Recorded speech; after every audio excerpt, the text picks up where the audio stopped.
सभी को सादर से प्रेम नमस्ते जी। आवाज ठीक आ रही?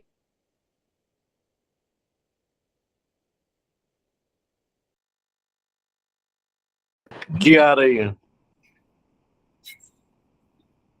थोड़ा सा या नेटवर्क की प्रॉब्लम आ रही है।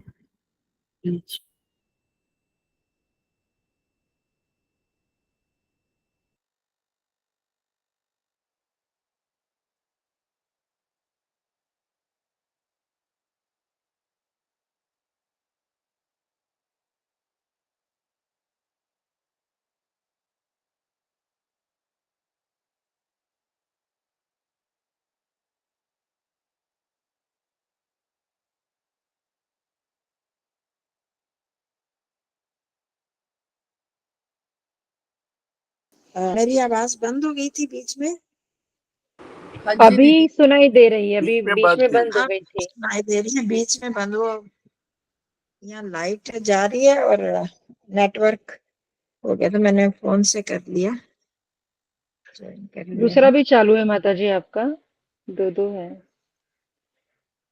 हाँ, दूसरा भी वो तो उधर से दिखा रहा है, you're lost your network connection. कोई नहीं, मैं उसको बंद कर देती हूँ। अभी हमारी रिकॉर्डिंग का शुरू हो गया। तो हम योग दर्शन में कर रहे थे परिणाम। चित्त में जो जो परिवर्तन होते हैं के बारे में हमने किया। तो 3 प्रकार के परिवर्तन हमने देखे थे। कौन कौन से याद है?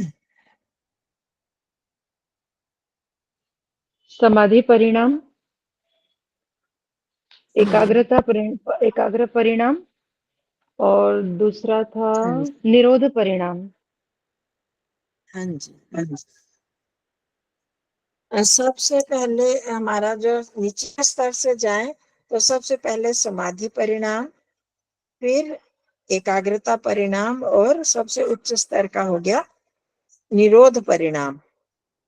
तो ये चित्त में परिवर्तन होते रहते हैं, ये हमने जाना है और होते ही रहते हैं। ये हमारा अभी का अनुभव तो है ही, पर निरोध होने पर भी जब साधक उस स्थिति में पहुंच जाता है तब भी हो जाता है। तो क्यों होता है चित्त में परिवर्तन? माता जी कौन सी अवस्था वाला पूछ रहे हैं आप? किसी में भी, क्योंकि परिवर्तन सभी अवस्थाओं में होता है। जी, हमने वहां समाधि देखा ना, वाला। निरोध जी परिणाम है, उसमें भी व्युत्थान और निरोध के होंगे। शांत जी, उदित तुल्य ये उसमें भी है। समाधि एकाग्रता में वाले भी, में। जी, समाधि में भी क्योंकि है आचार्य सर्वथा जी एक। चित्त जो है परिवर्तनशील है चित्त प्रकृति से हाँ, हाँ रज जी, बिल्कुल ठीक है, बिल्कुल ठीक।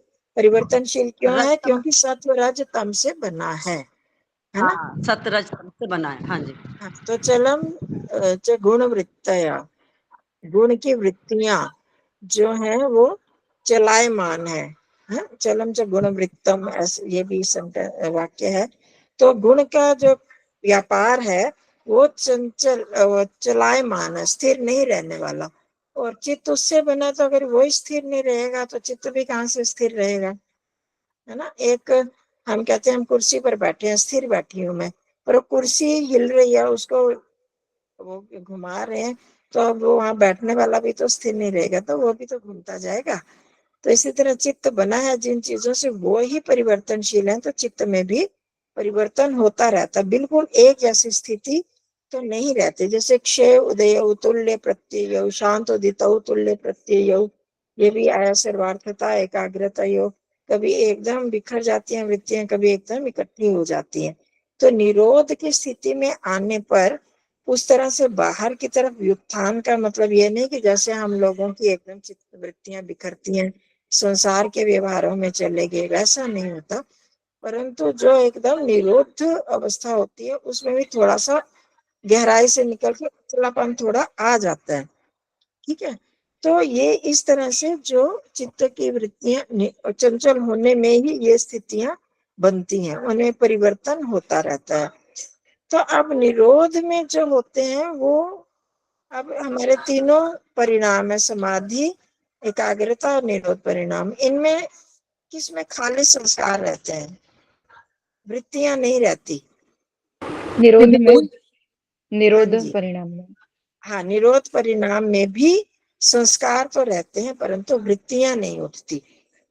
इसलिए हमारा जो उद्देश्य है योगश चित्त वृत्ति निरोधा, उस निरोध तक पहुंचना है कि वृत्तियां ही ना उठे। वृत्तियां जब उठती हैं, चित्त का व्यापार होता है तो हम संसार में जाते हैं ना, है ना। संसार के व्यवहार हम तब करते हैं जब हमारे चित्त में परिवर्तन वो वृत्तियां उठती हैं, ये कर लो, वो कर लो, ये खा लो, वहां चले जाओ, ये करो, ये सब जब वृत्तियां उठेंगी तभी हम संसार में फंसते हैं। परंतु अगर खाली संस्कार रहते हैं, वृत्ति नहीं उठती, तब जो साधक है वो उनमें उस व्यापार में नहीं जाता। फिर वो तो उसकी वो स्थिति हो जाती है कि वो संस्कारों को भी नष्ट करना चाहता है। ये संस्कार भी मुझको तंग कर रहे हैं, मुझे परेशान कर रहे हैं, उनसे भी मेरे साधना में, मेरे ध्यान में, ईश्वर साक्षात्कार में व्यवधान पड़ रहा होता है। तो इसलिए हमें जो जो निरोध की उच्च स्थिति आती जाती है तो वो भी संस्कार भी जो है वो भी फिर दग्ध बीज पूरी तरह से हो जाते हैं। हाँ जी, जागृति जी। जी माता जी, ये जो संस्कार को नष्ट करना है, दग्ध बीज करना है, वो तो स्वयं जीवात्मा के हाथ में है नहीं, वो तो पुरुषार्थ कर रहा है। लेकिन हाँ ये जी, तो ईश्वर के द्वारा ही होगा ना, जब ईश्वर की इच्छा होगी या ईश्वर खुद एक परीक्षा लेंगे कि हाँ ये बराबर है। तो मेरा कहने का तात्पर्य यही है कि ये जीवात्मा के हाथ में तो है नहीं कि ये दग्ध बीज अवस्थाओं को, संस्कारों को प्राप्त होवे, वो तो ईश्वर के हाथ में है। हाँ जी, देखो वो तो ईश्वर की कृपा से दग्ध बीज होंगे, ये पक्की बात है। परंतु जीवात्मा के मनुष्य के हाथ में इतना तो है कि वो संसार में ना फंसे, वैराग्य की भावना, अभ्यास और वैराग्य करता रहे। अब असंप्रज्ञात समाधि लगी है या संप्रज्ञात समाधि लगी है, उसमें लगा तो रहे, उसका अभ्यास तो करता रहे, वैराग्य विवेक करते हुए वैराग्य बनाकर रखना है, ये हमारा साधक का कर्तव्य तो बनता है। वो इच्छा करते करते फिर ईश्वर की कृपा होगी। अगर हमारा वो अभ्यास छूट गया तो फिर तो हम उल्टी तरफ हमारी गंगा बह जाएगी, हम फिर संसार की तरफ वृत्ति होगी, फिर ईश्वर की कृपा समाप्त हो जाएगी। ईश्वर तो योग्यता के आधार पर कृपा करेंगे, ये नहीं कि ईश्वर की मर्जी है तो करेंगे, नहीं मर्जी तो नहीं करेंगे।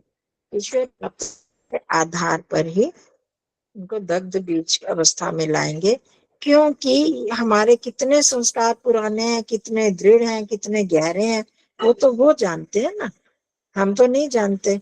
तो जो साधक का बस एक कर्तव्य बनता है कि वे अपनी समाधि अवस्था में आए, वैराग्य की स्थिति में आए, अभ्यास की स्थिति में बना रहे और संसार में ना फंसे, क्लेशों से दूर रहना, वो हमारा कर्तव्य बनता है। वो करेंगे तब ईश्वर की सहायता हमको मिलेगी। ठीक है। हाँ जी, प्रहलाद जी। माता जी, मेरा हाँ जी, समझना और मानना भी ये है कि क्लेशों को दग्ध बीज करना तो योगी के हाथ में है, परमेश्वर की कृपा से होगा। लेकिन हम उसको तनु तो कर सकते हैं, वो हमारे हाथ में है। हाँ जी, हाँ जी, बिल्कुल ठीक है। वही हम कह रहे थे कि हमें जो साधक को, योगी को प्रयास तो पूरा ही करना होगा ना, तभी तनु बनेंगे। कि हम संसार के विषयों से हट रहे हैं, क्लेश की वृत्तियां हटा ली हमने, अपने अभ्यास वैराग्य को हम लगातार बनाए हुए हैं, ईश्वर प्रणिधान बनाया हुआ है, यम नियमों का पालन कर रहे हैं, तो तब वो हो ही जाएगा, वो पात्रता बनती जाएगी और ईश्वर करेंगे। इतना तो मनुष्य के अपने हाथ में है। वो नहीं करेंगे तो फिर हमारी पात्रता समाप्त होती जाएगी, फिर तो ईश्वर की कृपा कभी नहीं मिल पाएगी। तो इसलिए वो तो हमने करना ही है।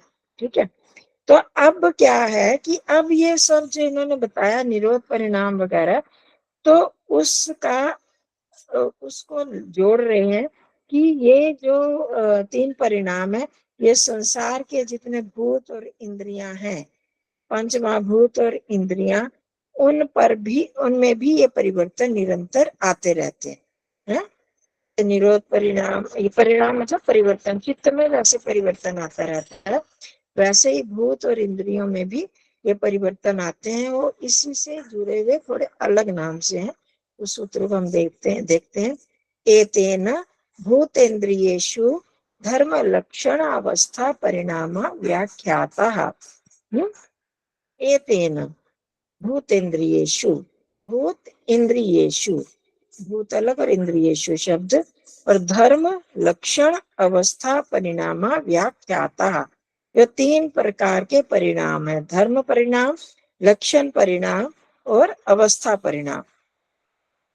तो जिस तरह से चित्त के ये परिणाम कहे गए, एतेन से मतलब पीछे निरोध, समाधि और एकाग्रता परिणाम कहे गए हैं, तो अन्य पदार्थों में भी परिणाम होता रहता है, उनमें परिवर्तन होता रहता है।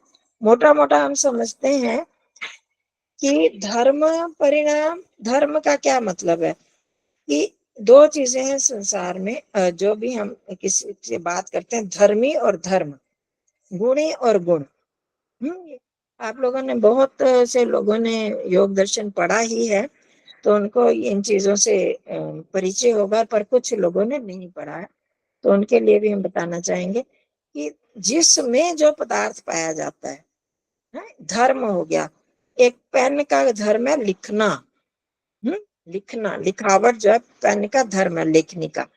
अब वो जो तो धर्म हो गया, वो धर्म किस में पाया जाता है? पेन में, लेखनी में। तो लेखनी क्या होगी? जिसमें पाया जाता है वो हो गया धर्मी, और लिखना जो हो गया, लिखना, लिखने का धर्म जो है वो किस में आ गया? वो धर्म हो गया, और धर्मी हो गया पेन। तो इसी तरह किसी में ये कपड़ा काला है, ये लाल है, तो लाल हो गया जो उसका गुण, और कपड़ा हो गया गुणी। ठीक है, धर्म और धर्मी। तो अब हम संसार में देखते हैं कि वस्तुओं में परिवर्तन हम देखते रहते हैं, वस्तुओं में भी देखते हैं और धर्म में भी, उसके गुणों में भी परिवर्तन दिखाई देता है कि इनके वस्तुओं में जो अनित्य चीजें, जो परिवर्तनशील वस्तुएं हैं, उनके गुणों में भी परिवर्तन बना रहता है, पाया जाता है। जैसे एक घड़े का उदाहरण दिया जाता है, नहीं तो हम इसको उदाहरण दे सकते हैं कि क्या हो गया, मतलब कि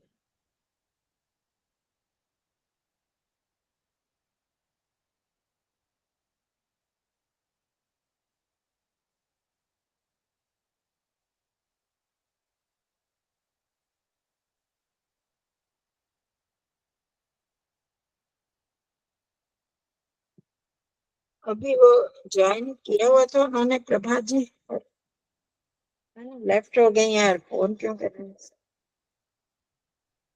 तो उस धर्म में परिवर्तन हो, जैसे हमारा एक कपड़ा है, तो पहले क्या होता है, सूत, धागे होते हैं ना, कपास के धागे, पहले धागों में होता है, धागों में परिवर्तन हुआ, उसको बुना गया, किया गया, तो वो कपड़ा बना, और फिर उसको भी काट पीट के सिया गया, तो वो पजामा बन गया, कमीज बन गई, और वो, ये 3 अवस्थाएं हुई।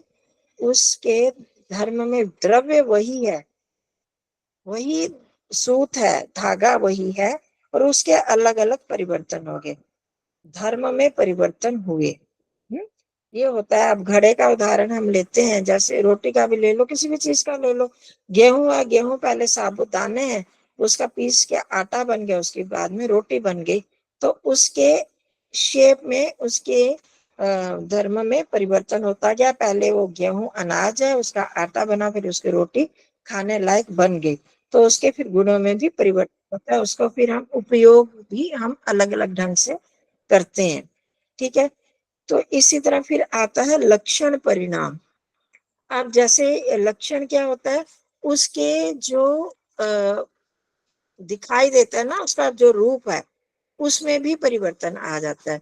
जैसे पहले मिट्टी है, मूल मिट्टी है, मिट्टी का हमने लौंदा बनाया, वो पिट्ठी बना लेते हैं ना, उसको गूंदते हैं बनाने के लिए। जैसे रोटी का भी देख लेते हैं, आटा है, आटे का फिर आटा गूंदा हुआ आटा हो गया, फिर उसके बाद रोटी हो गई।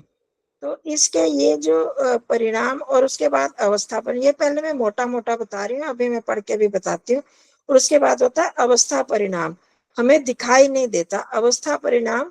ये तो हम कोई क्रिया करते हैं तो धर्म परिणाम और लक्षण परिणाम आते हैं, और अवस्था परिणाम बिना कुछ किए ही, मतलब हम नहीं कुछ करते, कोई इसको करने वाला नहीं है, परंतु उसमें स्वतः ही समय के अनुसार उसमें परिवर्तन अपने आप होता रहता है। एक कपड़ा हम रख देते हैं अलमारी में, पड़ा बहुत देर तक पड़ा भी रहता है। किताबें भी हम सबका अनुभव होगा, बहुत पुरानी किताब हो जाती है तो कई बार जब हम बहुत टाइम बाद उठाते हैं तो उसका जो पेज है वो एकदम पीला पीला होता है, और जब उसको पकड़ते हैं तो टूट जाता है। उसका हमने कुछ नहीं किया ना, वो समय के अनुसार अपने आप हो गया। घड़े का भी ऐसे ही हो जाता है। हर चीज में, कपड़ों में भी, कपड़े पड़े पड़े अगर सालों के में पड़े रहते हैं, हमें ध्यान ही नहीं रहता, कीड़ा लग गया, कुछ हो गया, और कपड़े का ऐसे जैसे छिछेलेदार सा बन जाता है। तो वो ये अवस्था परिणाम सबके साथ हम पर। उस दिन बात हो रही थी शरीरों की, दो वो थे, वेद बहन जी थे और ये शकुंतला बहन जी, लगी हमारे शरीर ऐसे हो गए, ये तो अवस्था परिणाम होगा ही होगा, शरीरों के साथ ये होना ही है। हम चाहे कितना भी इसको बनाकर रखें, कितनी हम कसरत करते रहे, व्यायाम करते रहे, खाना पीना पुष्टिकारक करते रहे, तो भी ये परिणाम तो होगा ही होगा। ठीक है कि जो नियमित रूप से रहते हैं, व्यायाम करते हैं, अच्छा खाना खाते हैं, वो वृद्धावस्था में भी स्वस्थ रहेंगे। उसमें भी रहते हुए जो ढलान तो शुरू हो जाएगी, कम बीमार रहते हुए भी वो फिर भी जो उसका नाश तो होना ही है, शरीर का कोई ना कोई रोग जो सामने आ जाता है। तो इस तरह से ये 3 प्रकार के परिवर्तन होते हैं। अब ये जो परिवर्तन है, अब जैसे घड़े की सीधी सी हमने वो किया, पहले मिट्टी था, मिट्टी का लौंदा बना, उसका फिर वो बन गया। अब वो घड़ा टूटता है, घड़े का वो कपाल जिसको हम बोलते हैं ठीकरी, छोटे छोटे टुकड़े बन जाते हैं, वही फिर मिट्टी में परिवर्तित हो जाता है, उल्टे क्रम में ऐसे हो जाता है। तो इस तरह से ये परिवर्तन आते हैं। तो अब मैं एक बहुत ही अच्छी तरह से इन्होंने लिखा है, उसको मैं बताना चाहूंगी। क्या होता है, वस्तुतः परिणाम एक ही होता है, जिसको धर्म परिणाम रूप में जाना जाता है। ये परिणाम क्या हो गया, धर्म के परिणाम। इसी परिणाम को जब काल के दृष्टिकोण से कहा जाता है तो ये लक्षण परिणाम होता है, काल के तरीके से। अब जैसे अभी आटा था हमारे पास, अभी आटा ऐसे ही पड़ा हुआ है, बिखरा हुआ आटा है, गुंदा नहीं है। उसके बाद गुंदा हुआ आटा है, फिर रोटी आ गई, रोटी बन गई, 3 अवस्थाएं हुई। तो ये जो आटा चूर्ण है, वो जब हमने गूंद लिया तो चूर्ण आटा क्या होगा, वो उसका पास्ट हो गया, वो बीत गया ना काल के अनुसार। जब कहते हैं तो उसको बोलते हैं लक्षण परिणाम। अब वो जो गूंधा हुआ आटा था वो वर्तमान में आ गया, है ना, अभी हमारे सामने गूंधा पड़ा है, तो वो अभी प्रेजेंट में वर्तमान में आया। और परंतु जो रोटी है वो अभी आई नहीं है, वो भविष्य में होगी। तो उसको इस भाषा में क्या बोलते हैं, अनागत। अभी आया नहीं है, अनागत। आगत मतलब आया, और जो भी नहीं आया तो अनागत बन गया। जो बीत गया उसको बोलते हैं अतीत, जो अभी आ गया वो उसका हो गया वर्तमान काल, आगत काल, वर्तमान लक्ष्य। ठीक है, हर चीज के ऐसे रहेंगे। हमारा जो था, जो जवानी युवावस्था हम लोगों की बीत गई, जागृति जैसे लोगों की बाल्यावस्था बीत गई, तो अतीत हो गया हमारे लिए। जवानी भी अतीत हो गई और बाल्यावस्था भी अतीत हो गई। तो अभी जो है वो चल रहा है बुढ़ापा, हम कहेंगे, और मृत्यु भी होगी, और ज्यादा अधिक करेंगे, और अधिक वृद्धावस्था तो अभी अनागत है, आने वाली है। तो ये जैसे ये शरीर प्रारंभ होता है तो उसके साथ ये इसके ये जो अवस्थाओं का जो गुण है वो जुड़ जाता है साथ में ही। अभी शिशु अवस्था, शैशव अवस्था है, वो वर्तमान में है। उससे पहले जो गर्भावस्था थी, भ्रूण की अवस्था थी, वो अतीत हो गई, तो अभी वो आ गया शैशव अवस्था में। फिर उसके बाद जो बालक की अवस्था होगी वो उसकी भविष्य में होगी। तो कहने का मतलब यह है कि ये तीनों स्थितियां हमेशा ही बनी रहेंगी, हर वस्तु के साथ, हर अनित्य वस्तु के साथ बनी रहेगी। तो काल के अनुसार जो होती है उसको हम कहते हैं लक्षण परिणाम। वो 3 कालों में हो जाता है, अतीत, अनागत और वर्तमान।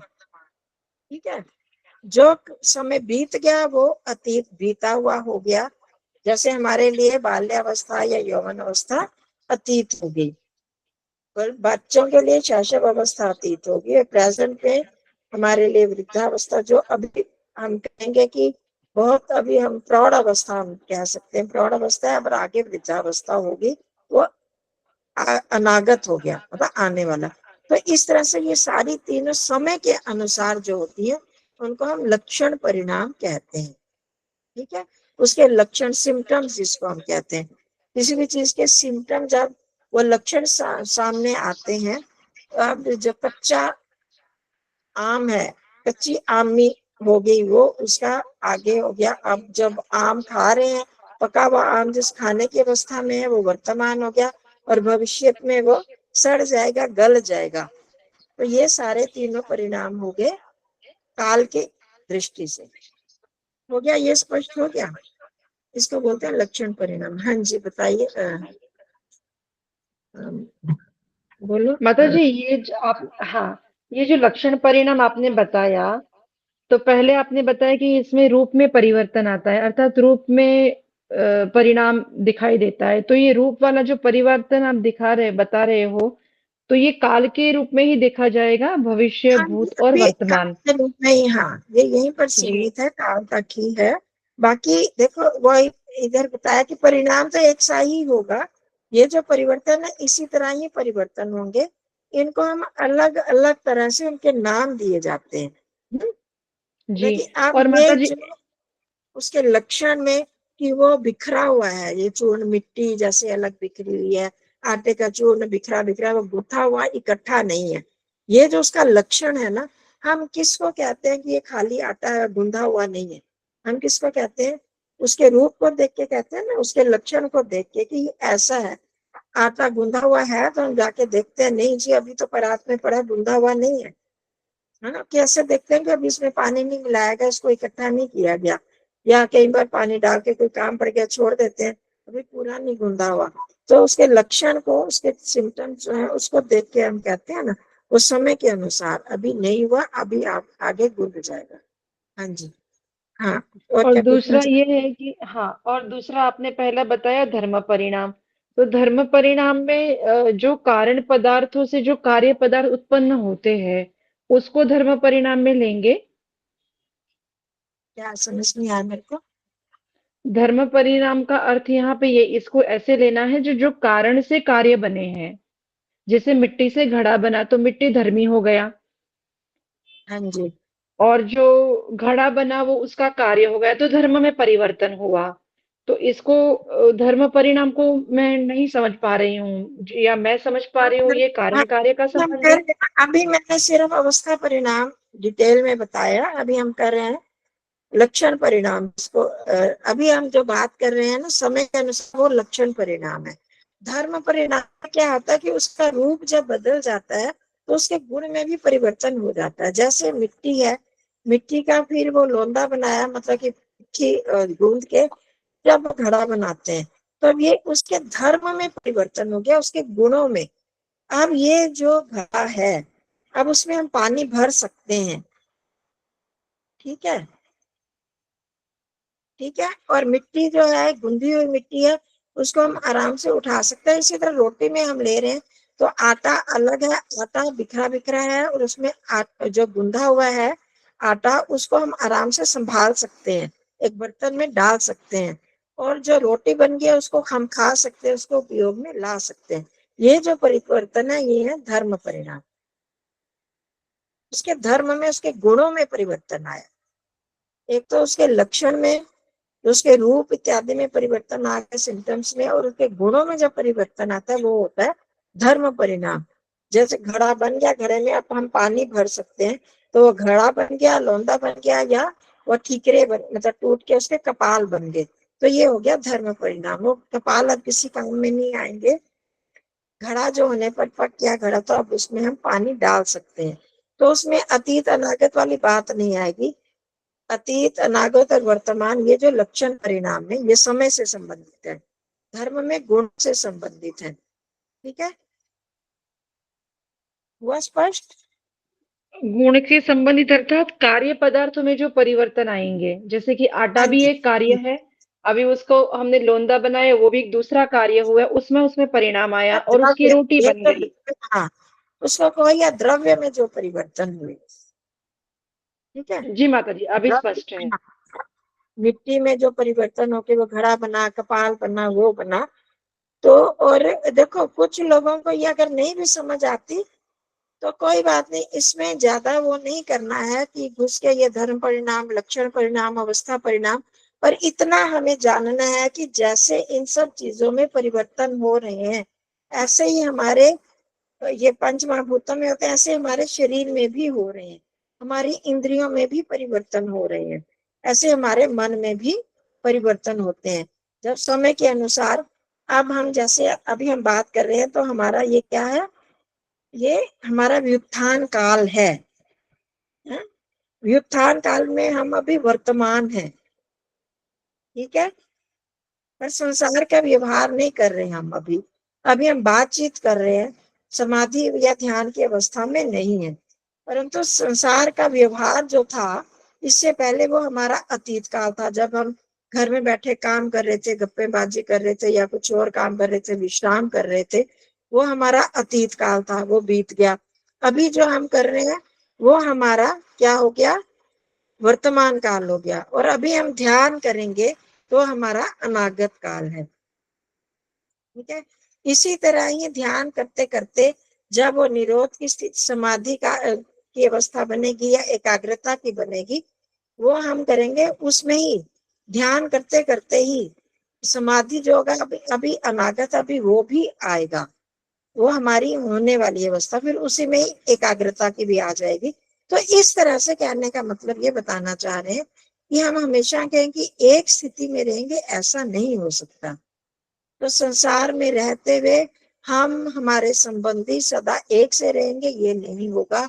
उनके मनों में भी परिवर्तन आएगा, उनकी वृत्तियों में भी परिवर्तन आता है। अभी कल भी बात हो रही थी हमारी अपेक्षा की दृष्टि से जब हुई, तो चंचल बहन जी ने पूछा था कि बच्चे अगर ध्यान ना रखें, वही बच्चे जब पहले के माँ बाप से अलग नहीं होते तो उनमें भी परिवर्तन, चित्त में परिवर्तन आता है ना, स्थितियों में परिवर्तन आता है। अब आगे जो बिल्कुल कितना माँ बाप से अलग नहीं होते थे, वही बच्चे बाद में दुश्मन से बन जाते हैं। कहीं मतलब सबकी बात नहीं कर रही हूँ। तो व्यवहार में परिवर्तन आता है, क्यों? हमारी स्थितियों में परिवर्तन आने से, शरीर की स्थिति में परिवर्तन आने से, परिस्थितियों में परिवर्तन आने से। तो हम ये सोच कर बैठे कि जो स्थिति मेरी आज है वही कल भी रहेगी। आज मैं बहुत अमीर हूँ, बहुत बलवान हूँ, मेरे में पूरी सामर्थ्य है, और उसी अभिमान में हम चलते रहें तो ये संभव नहीं है।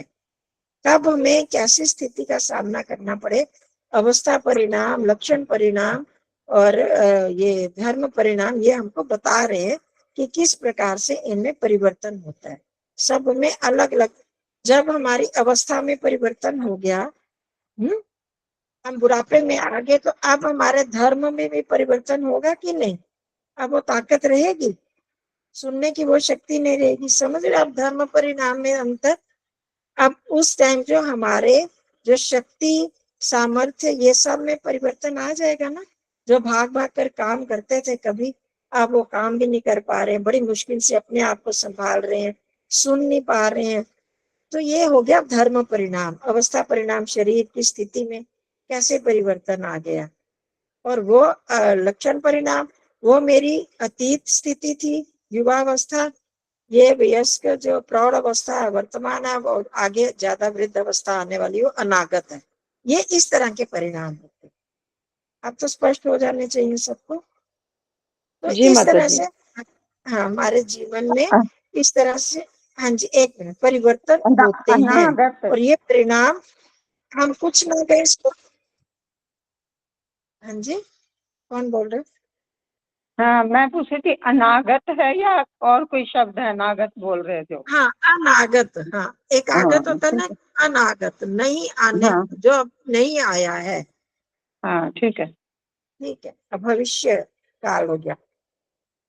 तो इस तरह से हमें इस सब को देखकर क्या सोचना है कि हमारी जो स्थिति है, एक तो शरीर की जो स्थिति बाहरी स्थिति है उसमें भी परिवर्तन होगा, दूसरा हमारी मानसिक स्थिति में भी परिवर्तन होगा। हम चाहते हैं हमारे एकाग्र अवस्था बने, निरुद्ध अवस्था बने, तो अभी हमारी क्या स्थिति है वो होगी, पर उसके लिए हमें बहुत प्रयास करना पड़ेगा, हम अभ्यास करना पड़ेगा। एकदम हम चाहें कि अभी हमारी निरोध की स्थिति बन जाए या एकाग्रता की स्थिति बने, तो अभी नहीं हो सकता। उसके लिए में हमें लगातार अभ्यास और वैराग्य करना ही पड़ेगा। और करते करते जैसे जो जो हमने पहले इसके पढ़ा था योग दर्शन में, अब तक हमने जो जो पढ़ा है कि ऐसे ऐसे हमें करना है, क्लेशों को दूर करना है, अभ्यास करना है, वैराग्य करना है, ये सब स्थितियों को ध्यान में रखते हुए, उसको आचरण में लाते हुए हम तब इन स्थितियों में पहुंचेंगे, ध्यान समाधि की स्थिति। ठीक है, तो अब ये हमें निराश भी नहीं होना है, हताश। माता जी आपका म्यूट हो गया। उसको मैंने अभी ना रिकॉर्डिंग बंद करके दूसरी करने की तो ये खोला है। तो इस तरह से हमें सजग रहना है, निराशा ना करते हुए लगातार हमें प्रयास करते जाना है और निरीक्षण करते जाना है कि हम अपना कहाँ तक कर पा रहे हैं, कहाँ तक नहीं कर पा रहे। जब तक ये अभ्यास और वैराग्य और विवेक ये हमारी अंतिम अवस्था तक चलता रहेगा, निरुद्ध समाधि की अवस्था तक भी चलता रहेगा, तब तक अभी तो हम बहुत निचली स्थिति में हैं, अभी तो हमारा ध्यान भी नहीं परिपक्व हो रहा। तो उसको भी करने के लिए तो हमें लगातार लगातार अभ्यास करते हुए पहले हमारे जो क्या है आसन, प्राणायाम, प्रत्याहार, धारणा, इनको परिपक्व करना है। इनके लिए हमें क्लेशों को देखना है, वृत्तियों को देखना है, कितनी वृत्तियां हैं, 5 तरह की वृत्तियों में कोई वृत्ति तो नहीं उठ रही। क्लेशों में अविद्या, अस्मिता, राग, द्वेष, अभिनिवेश, उनमें क्या क्या है उनको थोड़ी भूल जाना है, वो तो लास्ट दम तक, आखिरी दम तक हमारा साथ नहीं छोड़ेंगे। तो उनको अगर हम नहीं निरीक्षण करते तो तब तक हम आगे नहीं बढ़ पाएंगे। तो यम नियमों को देखते हुए, क्लेश और यम नियम आपस में पूरी तरह जुड़े हुए संबंधित है, तो उन पर अगर हमारा अधिकार हो जाता है, यम नियमों का पालन करते हैं, तो इस तब हम आगे बढ़ पाए। ठीक है, तो हम फिर उसी स्थिति में पहुंच रहे हैं, वही करते हैं और करते हुए वही अभ्यास करेंगे।